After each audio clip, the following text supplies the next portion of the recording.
Oke, adik-adik dengarkan ya sambil nunggu Pak Juri. Ini video belum direkam. Jadi ketahuan nanti yang canda, yang berisik, yang videonya nggak dinyalain ketahuan. Jadi videonya itu nanti saya kirim di YouTube. Ya, di YouTube saya kirim. Jadi wajahnya dikeluarin semuanya ya, ditampilin. Saya videonya sekarang zoomnya. Bentar ya. Aduh. Ya, Pak Juri. Kelihatan. Bentar.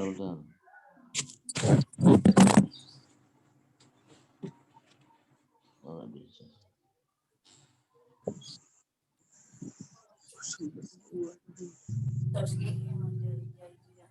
Rizky udah mandi, Rizky? Udah Pak, tadi Pak. Tapi ketiduran lagi. Kalau yang perempuannya udah pada mandi?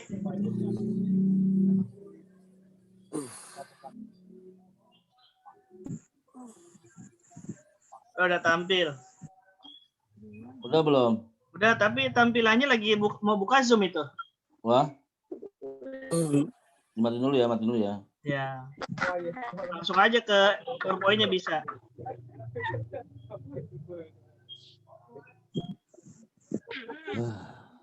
Ya, di close. Mungkin belum masuk ini kali, belum masuk akun. Pak Juri. Wah, keluar lagi Pak Jurinya.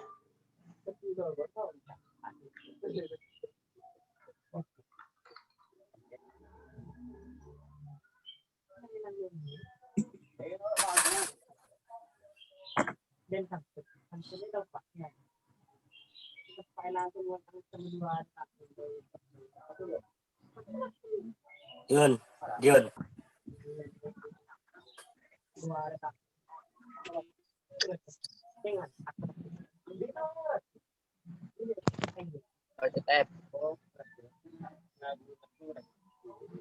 Kumpul kapan?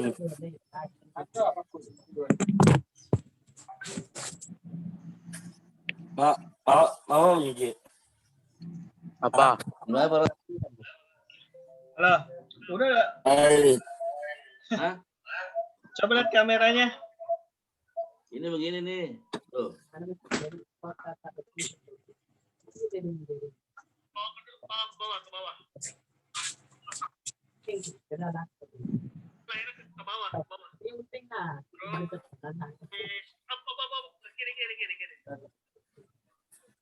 Lagi ke kiri. Nah, di situ ada kamera atau diklik tuh. Udah. Yang panasnya. Ya dibuka aja. Nah, panasnya. Dulu. Kurang tulisannya. Coba yang paling atas. Ini, klik. Ya, Klik. klik ya. Nggak ada. Oh, coba bawahnya. Ini. Bukan. Atas. Ini. Atas lagi apa itu? Snap kamera ini, Mas. Snap kamera. Harusnya yang tulisan webcam. Ini udah ini. Iya itu. Mana nggak muncul dulu? Udah ini. Coba yang video setting.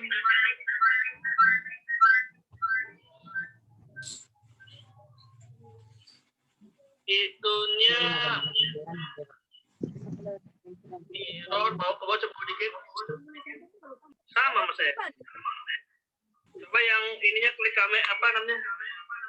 Yang kameranya itu. Nih. Ada berapa? Ya itu.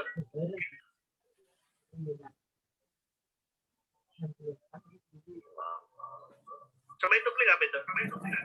Ini snap kamera. Snap kamera ini, Mas. Wah, saya kurang paham ini. Kalau nggak di situ. Udah nggak apa-apa Pak Joni. Tampil aja materinya nggak apa-apa. Oh ya udah oke deh. Oke ya. Ya siap. Ya. Assalamualaikum warahmatullahi wabarakatuh. Waalaikumsalam. Oke, apa kabar semuanya? Alhamdulillah baik Pak. Alhamdulillah Allahu akbar. Oke, dan sekalian yang Bapak cintai, pada kesempatan hari Senin tanggal berapa sekarang? 18 bulan Januari 2021, kita masih berada dalam kondisi PJJ ya, jarak jauh. Mudah-mudahan PJJ pada kesempatan hari ini tidak mengurangi semangat kamu untuk belajar. Oke, semuanya ya siap ya. Maaf ya, ada trouble nih di kamera video, jadi nggak bisa menampilkan foto saya ataupun share materi ya. Tapi suara tetap penting buat didengar semuanya. Bapak bisa melihat kalian semua, tapi kalian tidak bisa melihat saya. Oke ya. Jadi foto videonya dibuka semua. Bapak bisa lihat tampang-tampang kamu yang nggak pernah kelihatan, rambutnya yang sudah gondrong-gondrong ketahuan, ya kan? Kecuali Kalisa Nabila nggak kelihatan. Oke. Agil, Ardiona, semuanya. Mudah-mudahan kita semua dalam lindungan Allah Subhanahu wa taala. Amin ya rabbal alamin. Baik sekalian, pada kesempatan pagi hari ini materi kita pada hari Senin ini adalah tentang muamalah ya, tentang muamalah. Muamalah itu kaitannya dengan hubungan sosial antara manusia yang satu dengan manusia yang lain.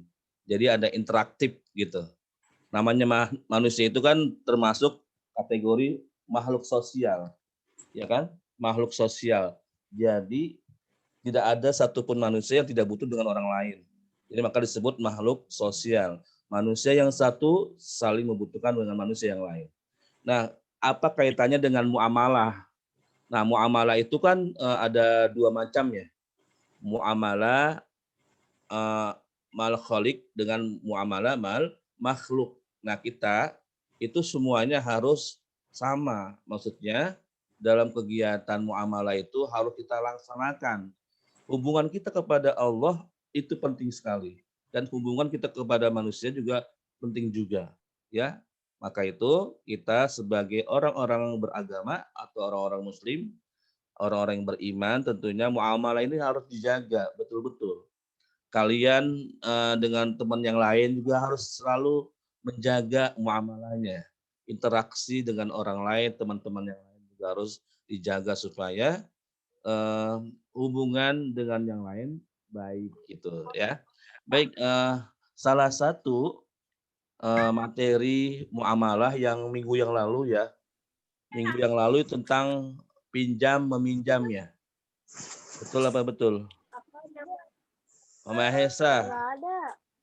Materi yang lalu tentang pinjam meminjam. Nah, sekarang kita lanjutkan masih kategori muamalah. Itu yang kedua, utang piutang. Buka bukunya di halaman 58. Utang piutang. Bukunya dibuka. Matanya udah dibuka tapi bukunya juga dibuka. Ya, utang piutang. Udah ketemu halaman 58. Sudah, Maesa? Dipa udah ketemu ya, dia Salwa sudah ketemu ya, Ardiona udah ketemu. Lihat bukunya ya, jangan liatin saya, emang gak kelihatan. Tentang utang piutang, iya betul. Rizky Prasetyo udah ketemu. Nah, di situ ada pengertian dan dalil utang piutang. Nah, apa itu yang dimaksud utang piutang? Utang piutang adalah akad. Akad itu sesuatu yang diucapkan ya, yang dilakukan untuk memberikan sesuatu benda atau uang. Akad tuh, suatu ucapan ya. Akad itu suatu ucapan yang dilakukan untuk memberikan sesuatu benda atau barang atau uang. Benda, barang atau uang. Itu namanya utang piutang. Nah, dengan perjanjian yang akan dibayar kembali dalam jumlah dan nilai yang sama. Jadi utang piutang seperti itu. Sebuah akad yang dilakukan seseorang kepada orang lain untuk menerima barang atau benda atau utang atau uang. Dengan apa? Dengan perjanjian yang disepakati kapan akan mengembalikan utang yang diberikan. Paham ya saya? Paham ya? Bagus ya. Nah, agar tidak terjadi lupa atau keliru dalam akad utang piutang, maka hendaklah dibuatkan catatannya. Catatan tahu kan? Catatan itu kamu mencatat utang berapa, tanggal berapa, kembalinya tanggal berapa. Itu namanya dicatat. Jadi utang piutang itu perlu sekali adanya pencatatan supaya tidak lupa atau nanti keliru ketika sudah waktunya tiba pengembalian, nggak lupa jadinya. Ya seperti itu. Jadi utang piutang itu adalah bentuk dari tolong menolong. Betul apa betul? Betul ya, bagus ya. Jadi utang piutang itu adalah bentuk dari tolong menolong, saling membantu kepada orang yang membutuhkan. Oke, yang berikutnya ada dalil dasar hukum utang piutang itu terdapat dalam surat Al-Baqarah. Dalilnya ya, ketentuan utang piutang itu terdapat dalam surat Al-Baqarah ayat 282. Nah, ayatnya panjang sekali ya, lumayan ya. Tapi di sini intinya adalah artinya, wahai orang-orang yang beriman, apabila kamu melakukan utang piutang untuk waktu yang ditentukan, hendaklah kamu menuliskan. Ini perintah Allah nih. Jadi ketika kita berutang ditulis. Kemudian dan hendaklah seorang penulis di antara kamu menuliskannya dengan benar. Kadang-kadang kan mencatat tapi tidak benar, ada juga kan. Jadi nulisnya yang benar, jangan asal-asalan, jangan ngarang gitu ya. Jadi nanti ada kesan nanti ngarang, utangnya 1 juta ditulisnya 2 juta, nah itu kan ngarang. Nah maka ketika menulis itu harus benar. Janganlah penulis menolak untuk menuliskannya, sebagaimana Allah telah mengajarkan kepadanya. Jadi ketika kamu disuruh untuk menulis, jangan ditolak. Ini ada perintah Allah. Nah, maka hendaklah dia menuliskannya dan hendaklah orang yang berutang itu mendiktekan, yang berutang mendiktekan, menyebutkan utangnya berapa.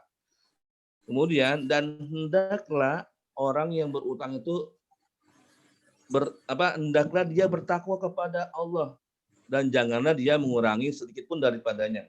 Jadi kalau utangnya 1 juta, maka tidak boleh dikurangi. Pas ketika waktu pengembalian, itu tidak boleh dikurangi. Harus sesuai dengan utang yang pertama dia minta atau dikasih. Kalau 1 juta ya 1 juta. Jangan utang 1 juta dibayar 800.000.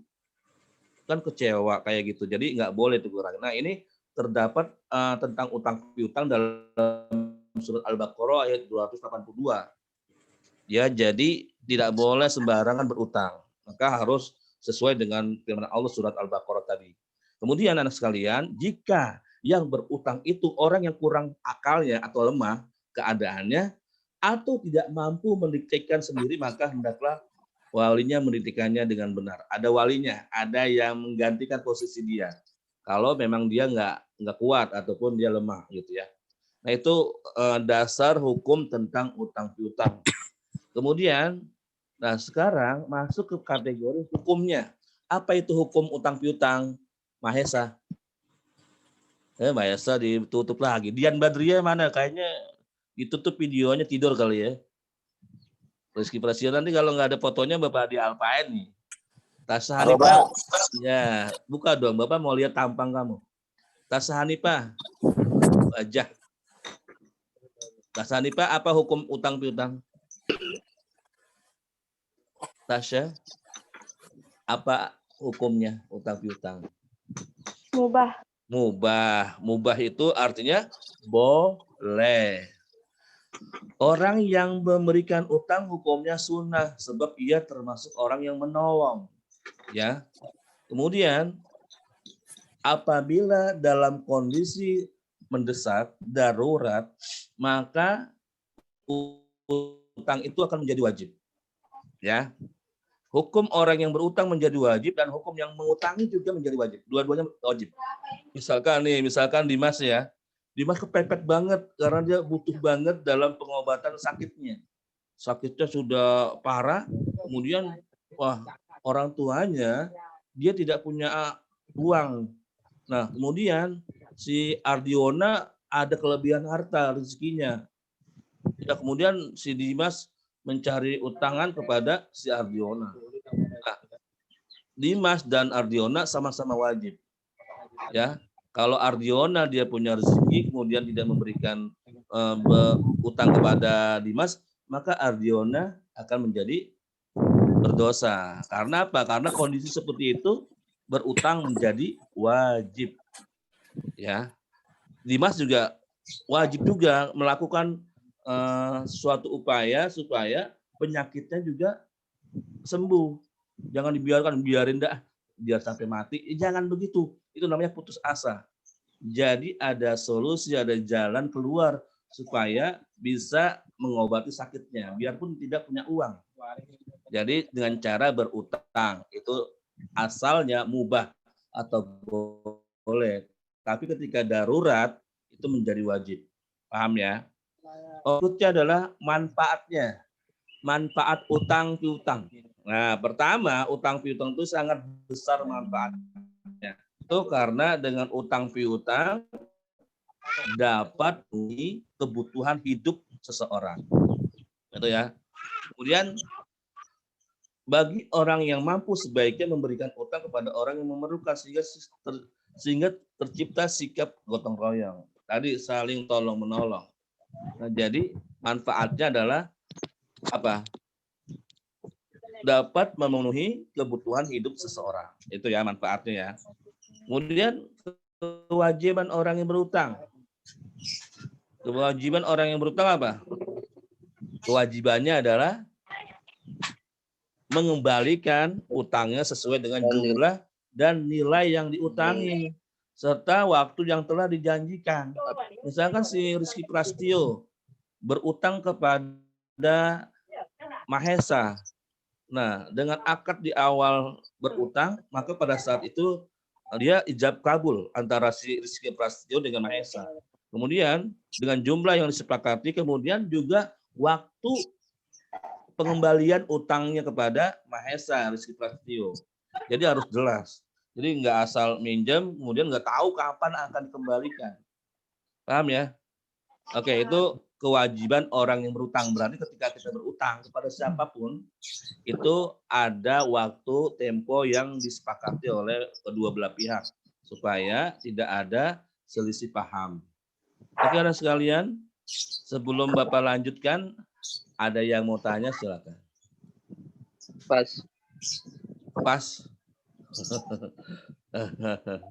Agil mau tanya apa, Gil? Hah? Nggak ada. Nggak ada ya. Oke. Utang piutang itu dalam bahasa Arabnya itu adain.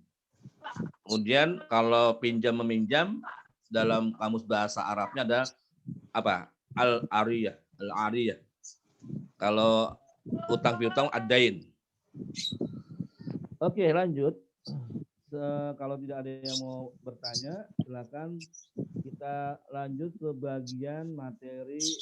Ini masih nyambung dengan kegiatan muamalah ya, yaitu halaman 67. 67. Coba dilihat 67. 67 itu tentang gadai. Ya, gadai ya. Oke, ini materi yang ketiga dalam tema muamalah ya. Jadi yang termasuk muamalah bukan jual beli aja. Yang termasuk muamalah bukan jual beli aja. Salah satu selain jual beli ada kemarin pinjam meminjam. Pinjam meminjam itu termasuk muamalah. Kemudian utang piutang termasuk muamalah.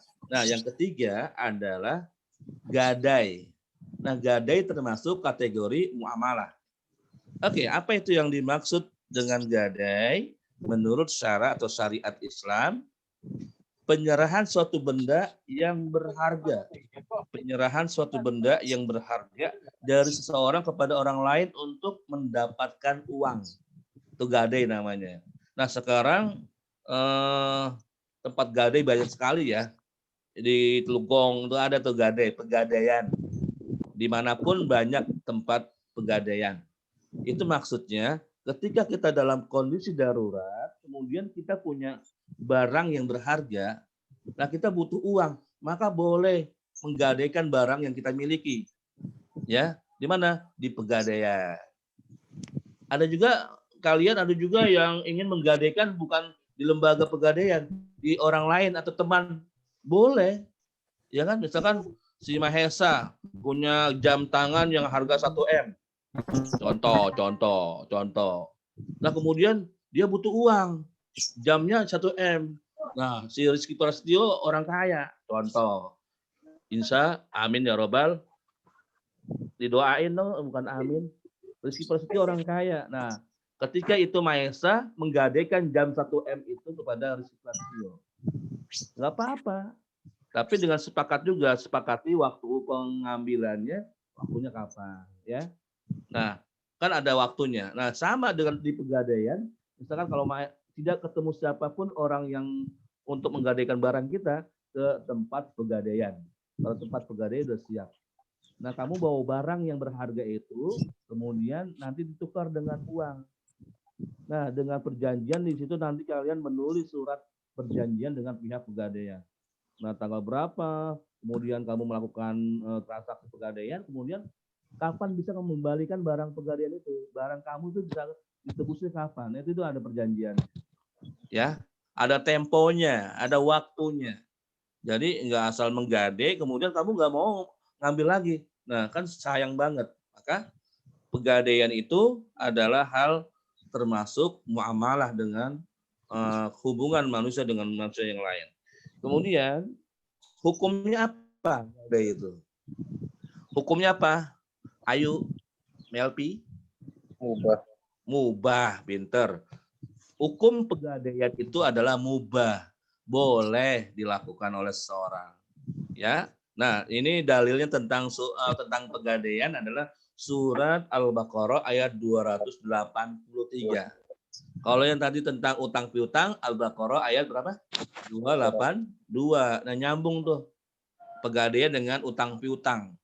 Nah, surat tentang pegadaian, surat Al-Baqarah ayat 283. Nah, wa in kuntum ala safari wa lam tajidu katiban farihanum maqbuduh. Artinya, dan jika kamu dalam perjalanan sedang kamu tidak mendapatkan seorang penulis, maka hendaklah ada barang jaminan yang dipegang. Nah, ini maksudnya ke pegadaian, ya.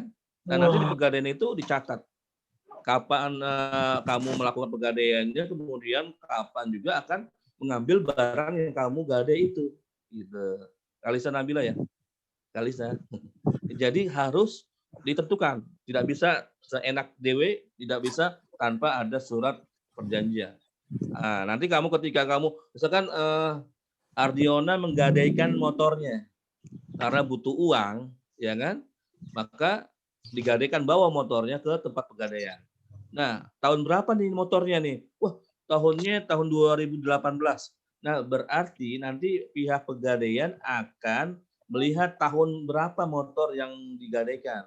Nanti ada harganya tuh.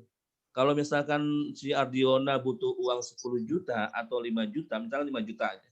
Nah, lihat dulu barangnya. Sampai nggak mentok ke harga 5 juta. Kalau nggak mentok sampai 5 juta, berarti nggak sampai 5 juta dapat uangnya. Jadi di bawah itu. Gitu. Tapi kalau harganya bisa sesuaikan dengan tahun motor itu, bisa gitu. Ya. Misalkan tahun 2018 kan masih baru. Oh, minjemnya 5 juta. Kemungkinan itu bisa. Nanti kan diukur oleh pihak pegadaian itu tahun dari motor yang digadaikan. Jadi bisa, maka dilihat dulu barang yang digadaikan itu kan barang yang berharga. Ya bukan si Kalisa Nabila mau menggadaikan barang jam tangan yang 25.000 pegadaian. Ya nggak bisa.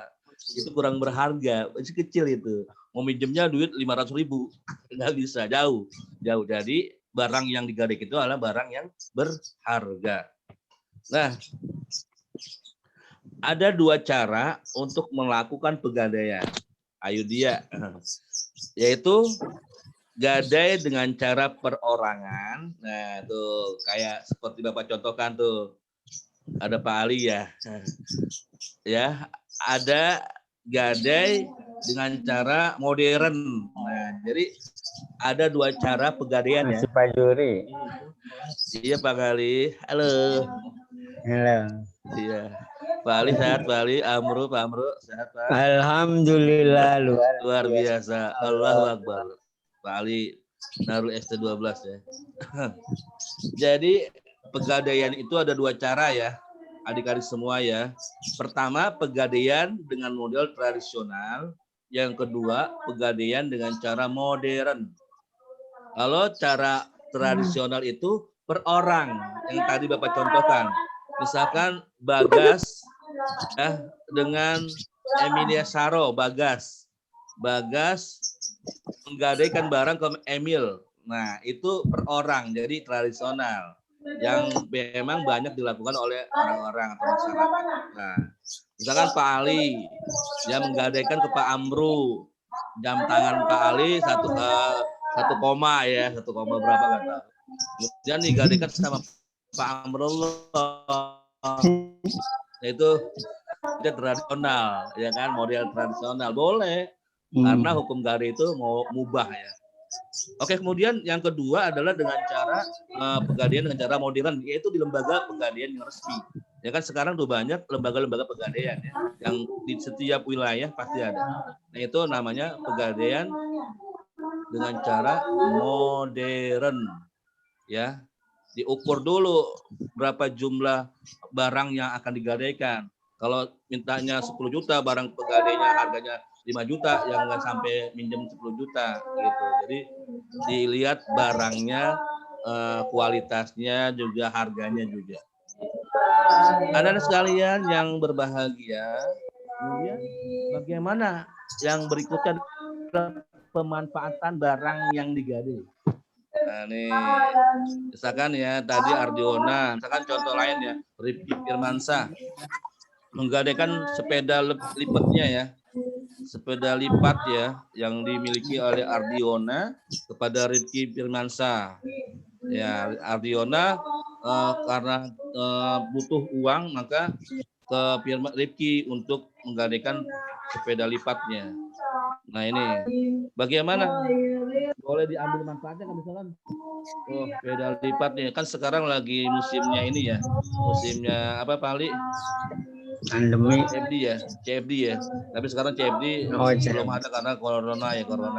Nah, si Rifki main sepedanya si Ardiona dipakai sama si Rifki punya Ardiona, karena Ardiona menggadaikan sepedanya. Itu bagaimana? Dipakai sama Rifki boleh apa tidak tuh? Boleh nggak? Atau sepedanya Ardiona dibuat ojek sama si Rifki di Telugong?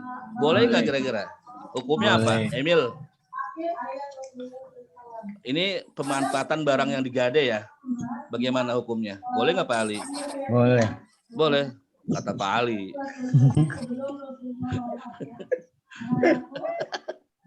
Kata Agil gimana Gil? Boleh nggak Gil? Agil, boleh nggak? Sepedanya si Ardiona dipakai buat ngojek oleh Rifki karena sepedanya digade oleh ke Rifki. Kira-kira ketika digade dipakai, dimanfaatkan oleh Rifki, boleh nggak kira-kira hukumnya? Enggak.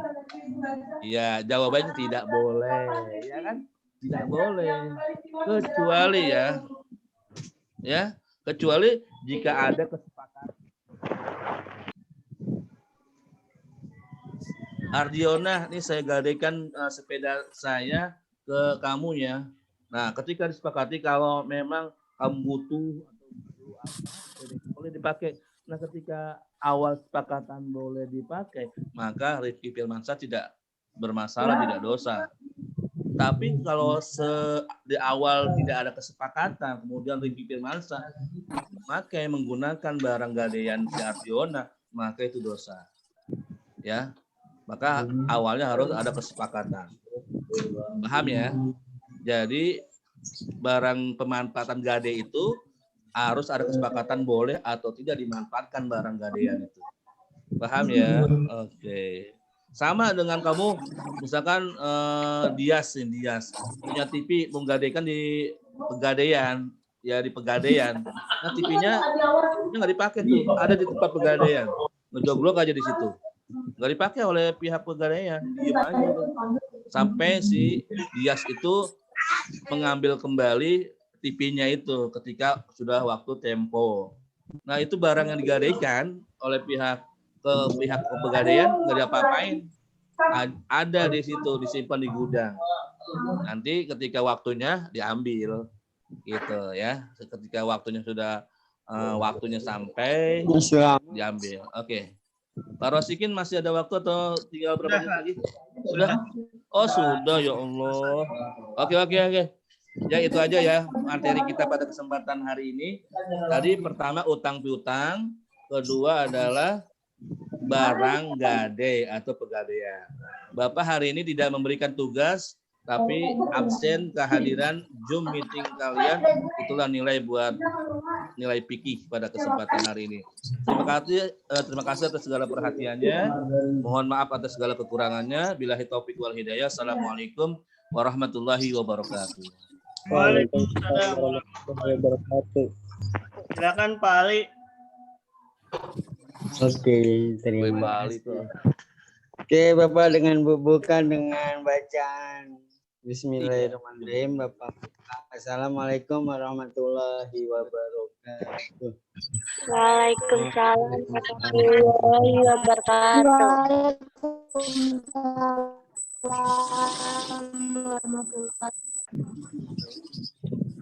Oke, apa kabar semua?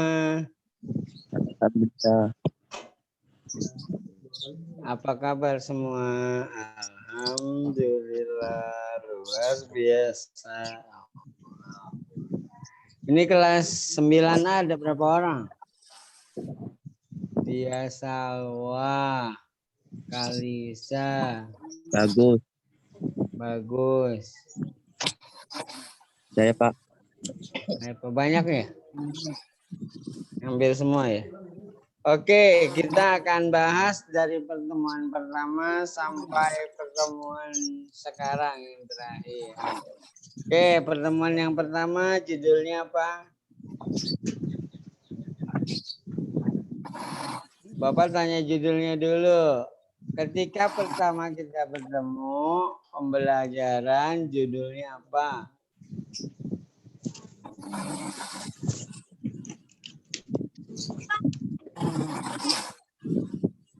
Ayo yang bisa jawab. Judulnya apa?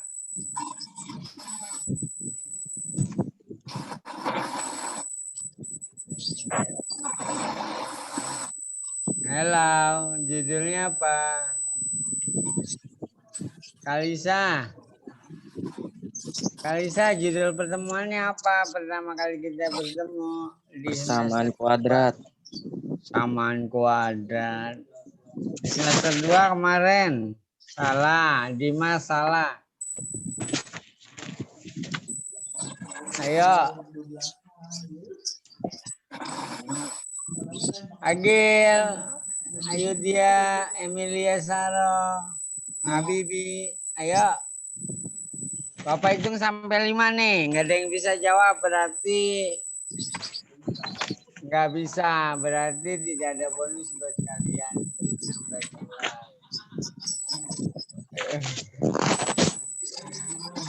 Baru judulnya doang, baru nama judulnya. Ayo Bapak hitung nih, 1. 2.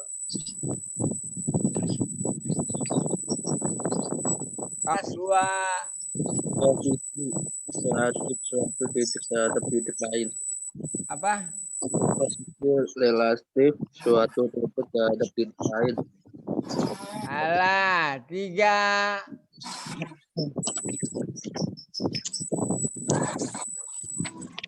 4. 5. Batal. Oke, catat. Judulnya adalah, baru judul aja nggak tahu. Judulnya adalah kesebangunan dan kongruensi. Ini siapa Pak? Ah, Halaman berapa? halaman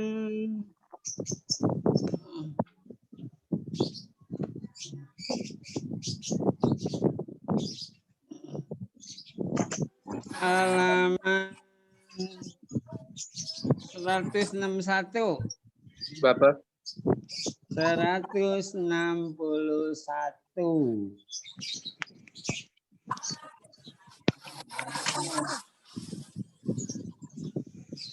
Udah. Udah. Ya. Apa judulnya? 161 kamu lihat. Apa judulnya? Pembangunan dan Apa? Yang jelas ngomongnya ke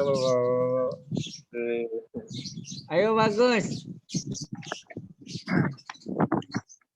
Oke, lihat halaman 161.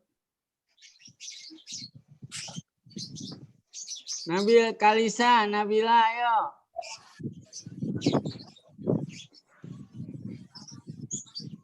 Judulnya adalah kesebangunan dan kekongruenan. Oke.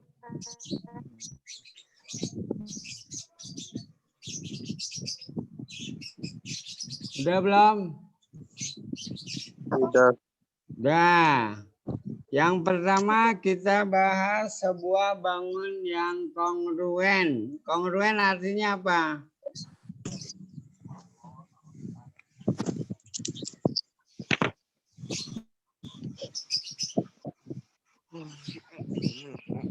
Kongruen itu artinya sama. Sama persis ya.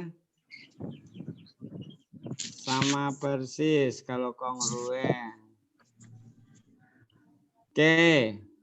Syarat-syarat kongruen apa aja?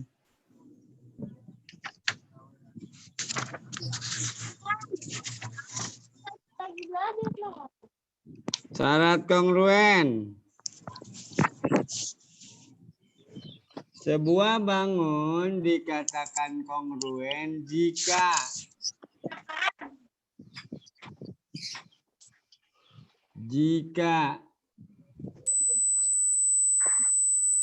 satu, bentuknya sama. Tulis.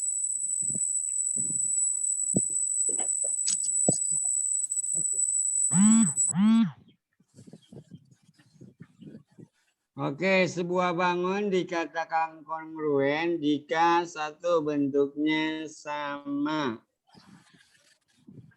Udah. Nggak ada yang jawab. Udah. Jawab. Sudah belum?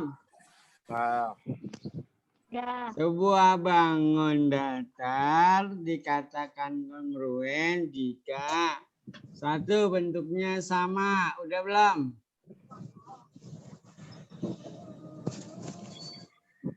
Si Bagas malah ngantuk.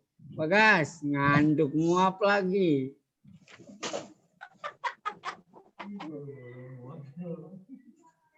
Udah, dua. Ukurannya sama atau panjang sisinya sama. Yang kedua, panjang sisinya sama.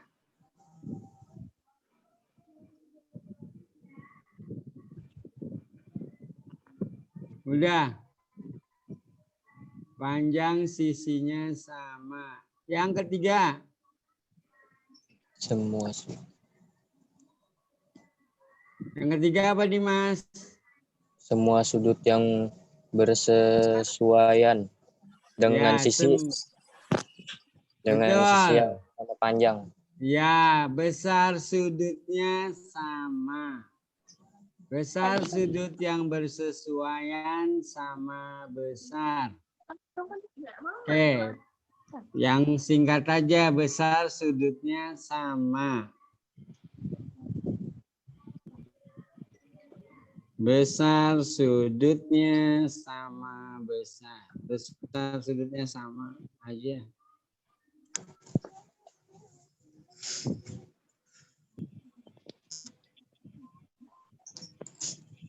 Ya, ada berapa Dimas tadi?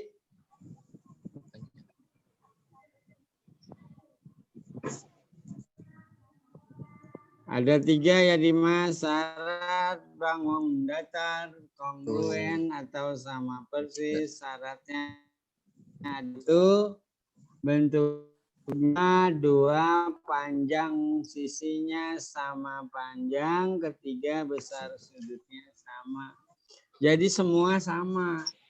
Dari bentuk, panjang sisi, besar sudut, semua sama. Nah, kalau dibilang kongruen itu anak kembar. Ya. Oke, kalau kesebangunan apa?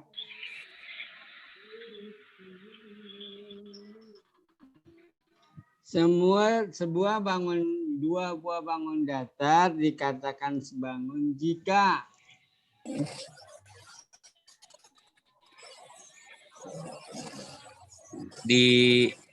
diimpitkan satu sama lain, ya akan tetap saling menutupi. Ya, itu kalau misalnya kongruen saling menutupi. Kalau sebangun tidak menutupi, semuanya sama, jadi saling menutupi. Kalau kamu bentuknya segitu, jadi kalau mereka dilipat atau ditaruh, dihimpitkan, ya misalnya kayak ini nih, pas.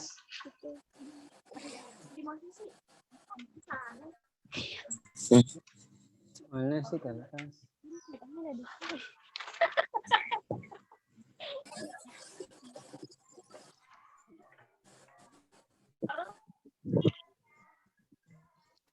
Nih, ini kan adalah bangun datar persegi panjang, ya.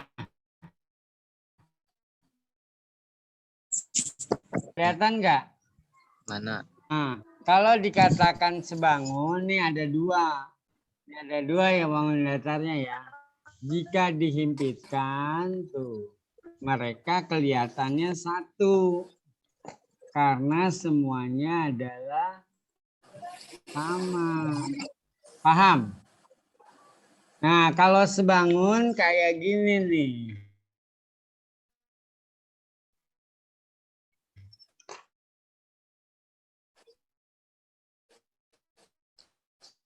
Ya, kelihatan nggak buku?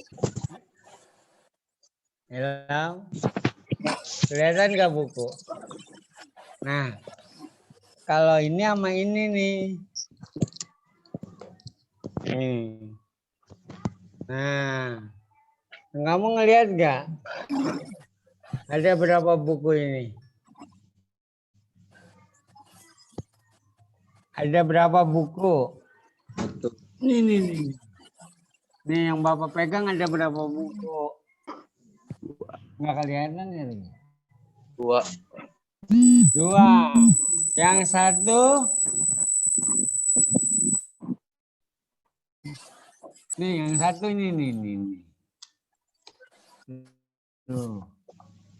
Nih. Yang satu ini. Nah, dia jadi begini kalau dihimpitkan atau disatukan. Sama nggak? Ah? Sama. Oh sama. Lihat ini ada lebihnya nggak? Oh, sama. Ah? Sama tidak? Tidak, karena yang satu kecil, yang satu lebih besar atau lebih panjang. Jadi kemudian syarat kebangunan ada 3. Apa?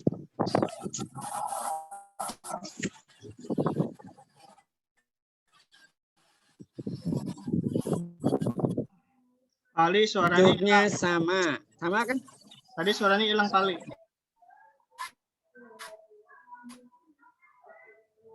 Ya lanjut Pali. Tadi suaranya hilang tadi. Oke.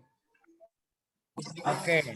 Bentuknya sama. Tulis syarat benda bangun adalah 1. Bentuknya sama. 2. Panjang sisinya merupakan perbandingan. Ya. Panjang sisi-sisinya tidak sama tapi berbanding. Kalau yang satu panjangnya 1 meter, satu lagi misalnya panjangnya 2 meter. Kalau meter, lebar yang satu meter. Oke, panjang sisinya adalah berbanding atau bandingan. Ya. Panjang sisinya merupakan perbandingan.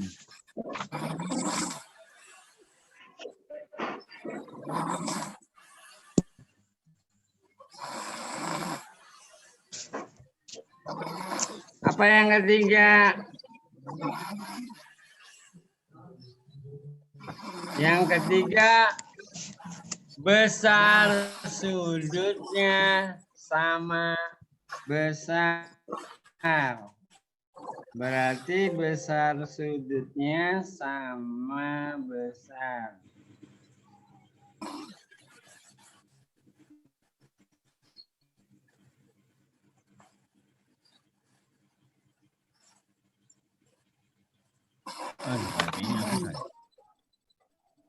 Baterainya habis. Oke.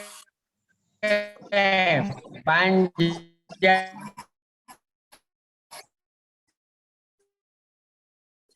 yang sama besar. Kita lihat kesebangunan dan kongruen. Oke, Bapak pengen tanya sama kamu, apa persamaan kongruen dengan sebangun? Apa perbedaannya?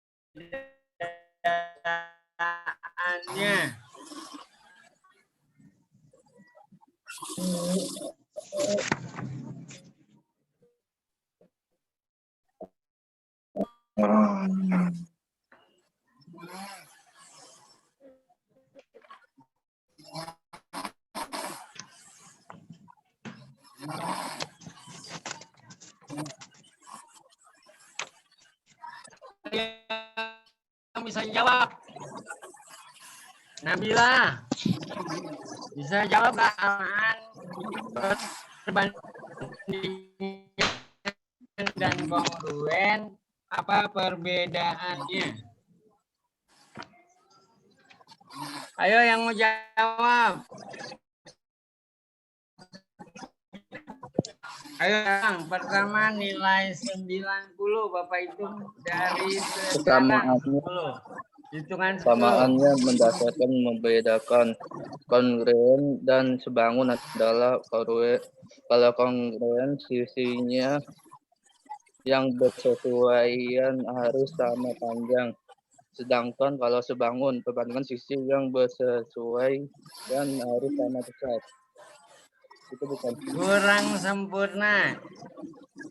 Bukan Pak. Mirip Pak. Mirip. Kurang sempurna. Ayo siapa?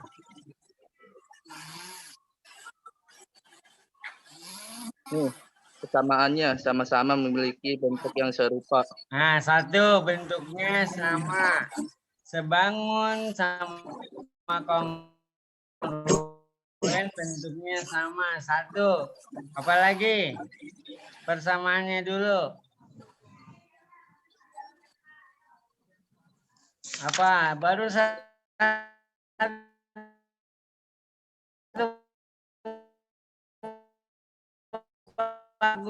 Sama bentuk yang sama, berbeda ukurannya.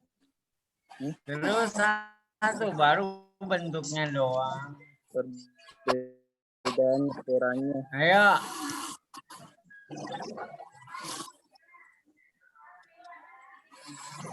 Oke, bagus. Bisa jawab. Tidak dapat nilai 90 tapi dapat bonus. Ya. Bonusnya nilainya dirubah jadi 80.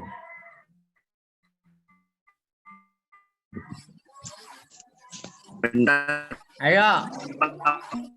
Bagus. Bagus. Iya, Siapa Pak. lagi yang selain bagus? Bentar, Pak. Dimas. Bentar. Ya. Bapak itu sampai 5. 1, 2, 3, 4, 5. Ayo Melpi. Melpi nggak ada suaranya nih. Hah? Kok nggak ngomong? Puput. Ayo Puput Hidayat. Oke, nggak ada yang bisa jawab. Tulis persamaannya. Ya. Kalau persamaannya, yang pertama dilihat dari bentuknya. Bentuknya sama gak? Bangun sama kongruen. Ya, buku paketnya halaman berapa, Pak? Buku paketnya halaman berapa ya? Bapak nggak lihat buku paketnya nih. Kan dulu.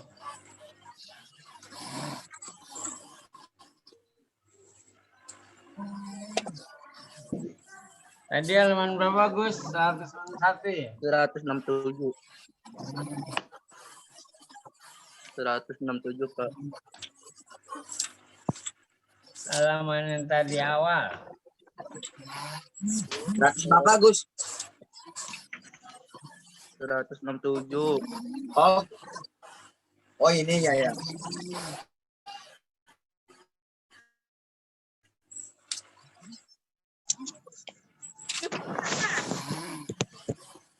Nah, yang mana dah?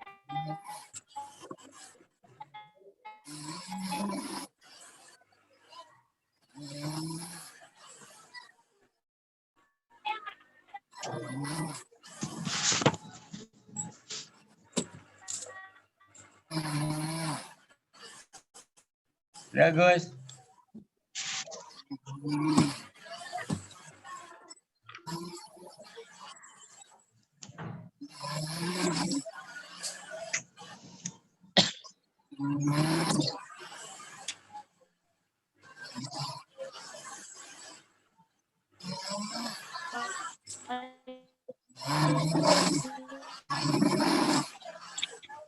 Ya, kalau kamu lihat halaman 169.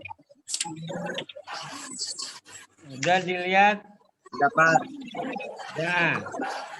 Jika dua sisi segitiga kongruen, ya, maka sudut yang sama besar terdapat sisi yang sama panjang. Artinya kalau kongruen itu sudutnya sama besar, sisinya sama panjang, ditambahkan bentuknya sama juga. Bentuknya sama.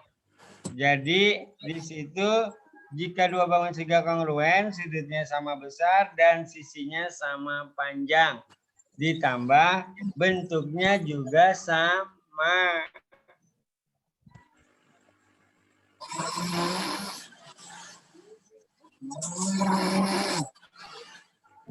Oh, ya. Jadi kalau kongruen bentuknya sama. Nah, kalau sebangun tadi kan sudah dibilang sebuah bangun datar yang sebangun bentuknya adalah sama, besar sudutnya sama, yang beda adalah panjangnya merupakan perbandingan.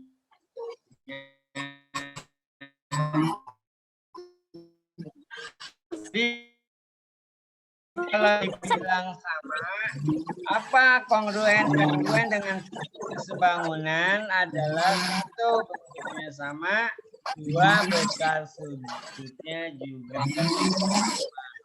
Jadi kalau sebangunan dan kongruen sama, itu ada dua, yang satu adalah bentuk, yang kedua besar sudut.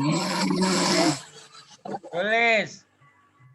Kongruen dan sebangun dikatakan sama jika satu bentuknya sama, dua besar sudutnya sama.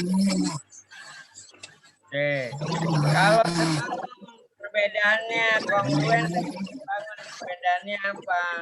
Oke, perbedaannya terletak pada panjang sisinya.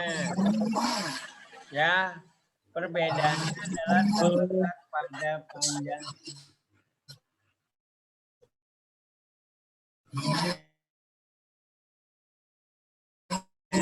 Kalau sebangun panjang sama, kalau sebangun panjang sisinya bersesuaian atau merupakan perbandingan. Udah jelas bagus? Bagus. Sebuah bangun datar jika persamaannya adalah bentuknya sama dan besar sudutnya sama. Tapi perbedaan kongruen dan sebangun itu terletak pada panjang sisinya. Jika pada panjang sisi yang kongruen adalah sama, kalau pada kesebangunan adalah bersesuaian dengan. Oke, kamu lihat halaman latihan 2.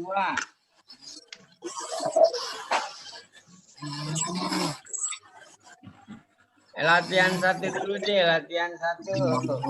Halaman berapa, Pak? Latihan 1. Halaman berapa? Kerjain latihan 1. Halaman berapa, Pak? Latihan 1 halaman berapa, Gus? 166. 166 ya, Pak? Latihan 1 halaman 6. Udah halaman 66, latihan 1.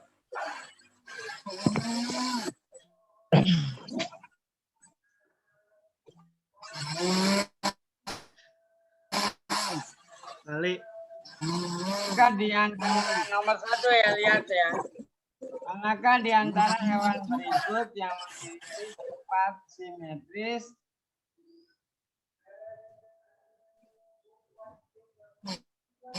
dan perupaan? Ada malang, ada kumbang, ada kelawar, ada capung, ada burung. Oke, dilihat dari mana? Nah, kalau ini agak ribet lah, kamu juga nggak tahu belalang ya. Belalang tahu nggak belalang?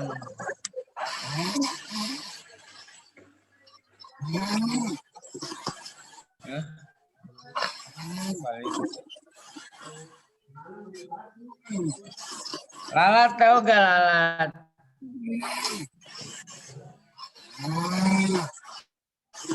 Nggak punya suara nih, lalat tahu? Ya, lalat itu sayapnya sama. Sama. Lalat, capung, kelawar. Pak, Bebe tidur, Pak. Kanan kirinya sama, ya sayap-sayapnya sama ukurannya. Itu siapa yang ngorok itu? Aduh. Tahu yang ngorok siapa kali?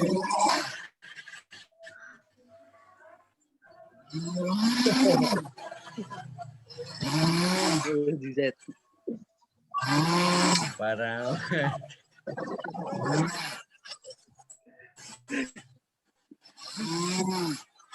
Oke, lihat nomor 2. Yang paling gampang nomor 2. Apa nomor 2? Ambillah selembar kertas. Nih. Ya, selembar kertas. Kemudian dilipat. Kemudian kamu lipat.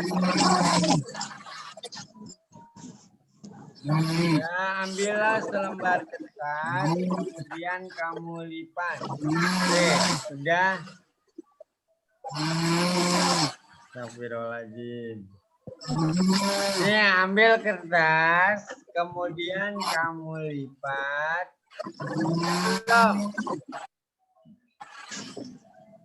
Ini prakteknya. Dan sudah ditimbang, kemudian dipotong atau jawabnya adalah persegi panjang. Oke. Bangun apa yang akan terbentuk? Jawabnya adalah persegi panjang. Jika guntingan kertas tersebut dibuka, apa yang terjadi? Yang terjadi adalah terbentuknya dua buah persegi panjang yang kongruen atau ukurannya. Nah, jika bangunnya dibuka, Bapak. Balik. Ya, Pak. School lewat balik. Atau bikin apa? Iya. Harus bikin. Putus balik. Udah. Harus bikin. Pak udah selesai Pak. Udah selesai. Iya, Pak. Iya, Pak. Jamnya. Harus bikin udah habis ya. Udah lewat juga. Oke. Habis. Udah. Tolong ya Pak. Kalian adalah latihan 1 itu tugas yang pertama. Tunggu di classroom, di WA terserah, di meeting. Itu tugasnya adalah latihan 1 nomor 5. Ya, Bapak tunggu kelas 3 A, B, dan udah ya Pak Rosikin. Ya, sudah balik. Oke, kalau udah selesai Pak Rosikin. Sudah balik. Pak Rosikin. Ya, sudah. Udah. Kembali ke siapa nih Pak Rosikin? Ya, saya pimpin Pak Ali. Ali, makasih Pak Ali ya. Yang selanjutnya. Oke. Ya, oke. Kali ini kita belajar kongruen dan sebangun aja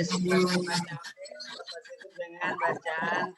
Alhamdulillah, Bapak ucapkan Assalamualaikum warahmatullahi wabarakatuh. Waalaikumsalam warahmatullahi wabarakatuh. Waalaikumsalam. Oke, terima kasih Pak Ali.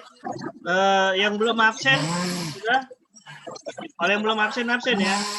Tidak perlu absen lagi kalau sudah absen di awal. Itu mohon siapa tadi yang tidurnya? Rizky ya? Halo Rizky.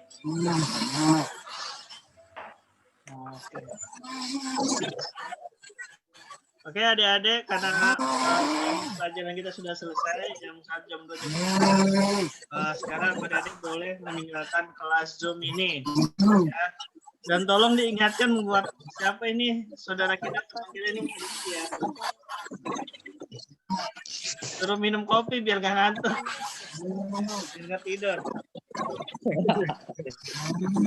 Oke, dadah. Silakan meninggalkan kelas, dadah.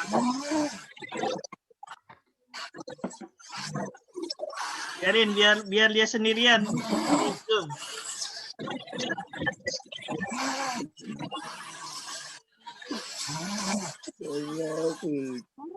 Ya, yang lainnya boleh keluar.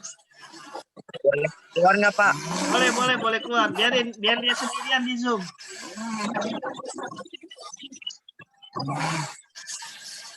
Nah, yang lainnya boleh keluar.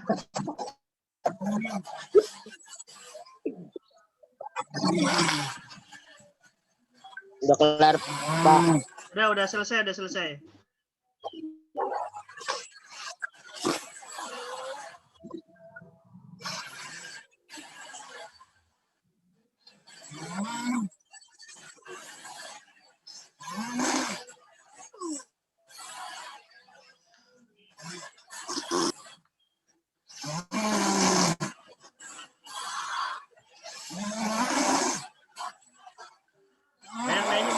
yang lainnya boleh keluar.